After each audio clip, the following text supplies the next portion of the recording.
I booked the motel because it was cheap and I only needed one night.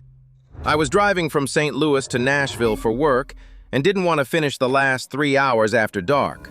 The place had decent reviews, nothing fancy, just one of those roadside motels with exterior doors and flickering neon signs.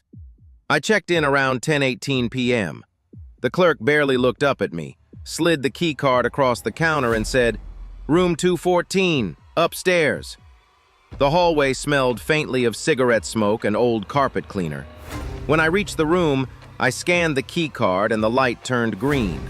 I pushed the door open and immediately noticed the air felt warm, like the heater had been running. I hadn't requested that. I stepped inside, locked the door, and dropped my bag near the desk. The room looked normal at first glance. Bed made, TV off, bathroom light off, curtains drawn. I always check hotel rooms out of habit. Closet, bathroom, under the bed. Nothing seemed out of place. I set my phone on the nightstand and sat on the edge of the bed. That's when I noticed the indentation on the other side of the mattress, like someone had been sitting there recently. The sheets were smooth, but the mattress dip was still visible. I pressed my hand down on my side to compare. The dip looked identical. I told myself it was just uneven springs. I turned on the TV for background noise and started scrolling through emails.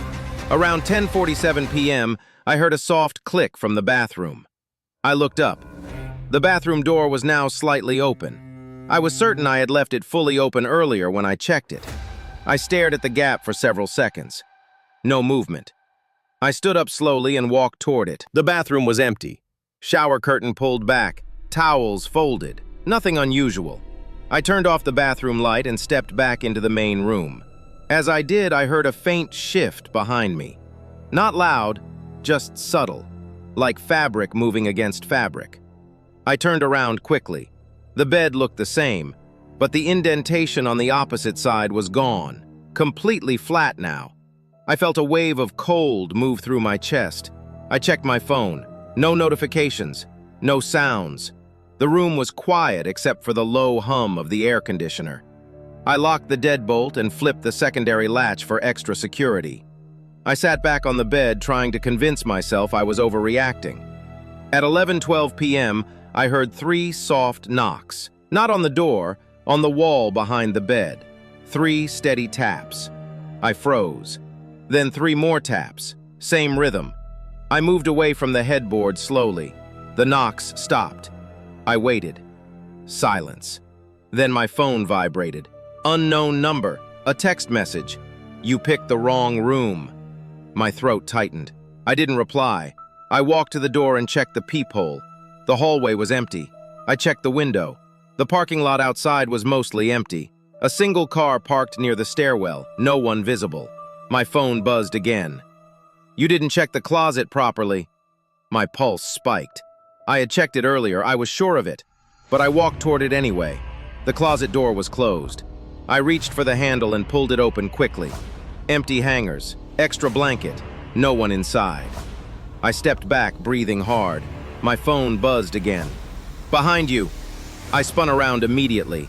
The room looked empty, but the TV had changed. It was no longer on the news channel. It showed static, black and white noise filling the screen. And faintly through the static, I heard breathing. Slow, measured, close to the microphone.